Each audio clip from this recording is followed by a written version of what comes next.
What's up, author Stephen Walton? How's it going?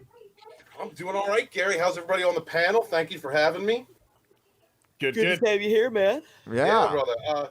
Gary, when you have a moment, may I address the chat?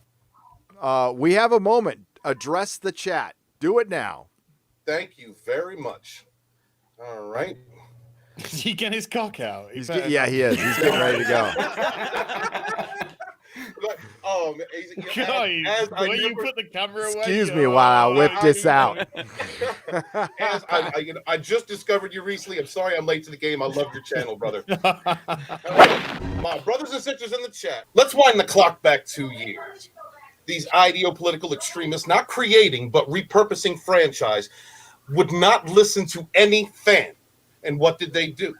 They served us, force-fed us incompetent Ghostbusters, Star Wars, Star Trek, and Doctor Who, not because these chameleons of false virtue were trying something edgy and new, but because their fringe ideals and preferred extremist Twitter blue checkmark versions of racism and sexism was held as a higher priority than honoring the legacy and lores that came before them.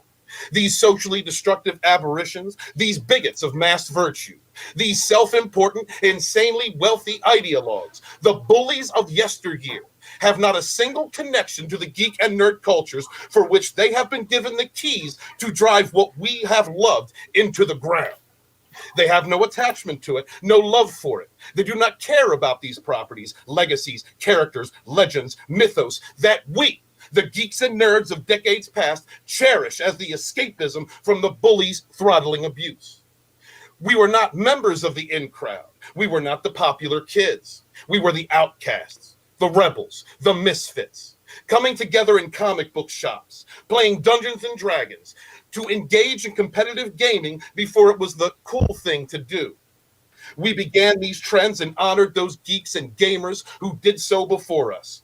We were the original cosplayers, fandom event organizers, and we did these things not only for the love in our hearts that we had for Doctor Who, Star Trek, or Star Wars, but to respect the creativity of those who imparted their visions to us as escapism from the mundane, to evade the rich kids and bullies who mocked us for liking the things that we love. Now these false creators, these repurposers, these bullies of yesteryear have taken control of the games, comics, television, and movies that we have loved and supported for decades, some of us for generations. The sole intent for these heartless propagandists is to use what we have adored for most of our lives as a platform to espouse bigotry, segregation, division, and hate. They mock us, use the mainstream, access media, and spineless cuckold shills to weave false narratives about us and once again set to shame us into obscurity from the very escapist entertainments, the very modern mythologies, the very bastions of inclusion that we once called our fandoms. But we have been here before. In older times, we have suffered this type of ostracization and abuse. Were we not once the outcast in times of old, the rebels, the misfits?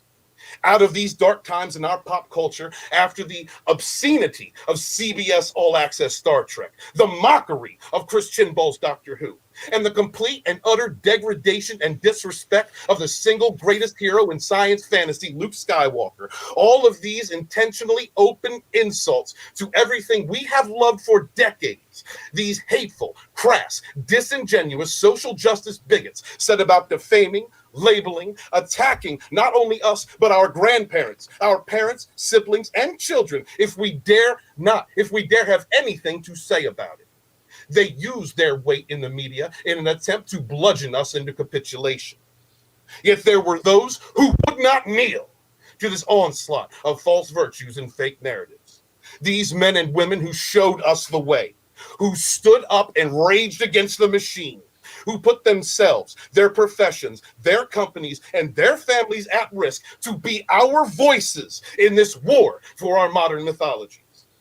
Across the ether of disenfranchised fans came voices independently, yet in unison, from Anna that Star Wars girl to President Abu Nas, from world-class bullshitters to Midnight's Edge. Those who have supported and adored these modern myths cried out against the perversion of what we love.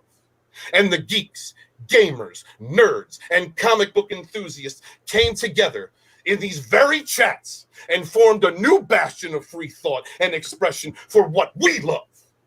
And the Fandom Menace was born.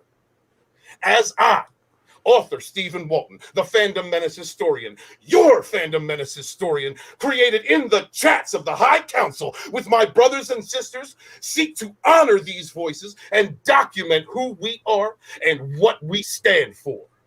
Without respect, we reject. We do not bow to social terrorists. And the Jesse Milestone, Jeremy Griggs, Lord Doomcock, Uncle Ethan, Gary Nerdrotic, Mecha 42, and so many others that have taught us, when the industry tells us to like it or leave it, stand up, my brothers and sisters in the chat, and shout, we do not kneel. Hail the founders, hail the first wave, hail my brothers and sisters in the chat, hail the Fandom Menace. Woo! Praise! Nice. Hail the Fandom Very well Menace. said, man. God damn. You're a little fired up, aren't you? Are you happy that your book is getting out to I'm a people? little happy, Gary. And the last 2 times I was on here, I felt like I didn't do a good job. Like I was a little intimidated by the crowd. And to be honest with you, Jeremy takes all the air out of a room. His ego is so huge. You can't even get It's not the air. It's just the whole room, with that. It's my ego was too big to deal with, but now comics just shows up late or whenever he wants. Mhm. So I really don't have the biggest ego here anymore. No.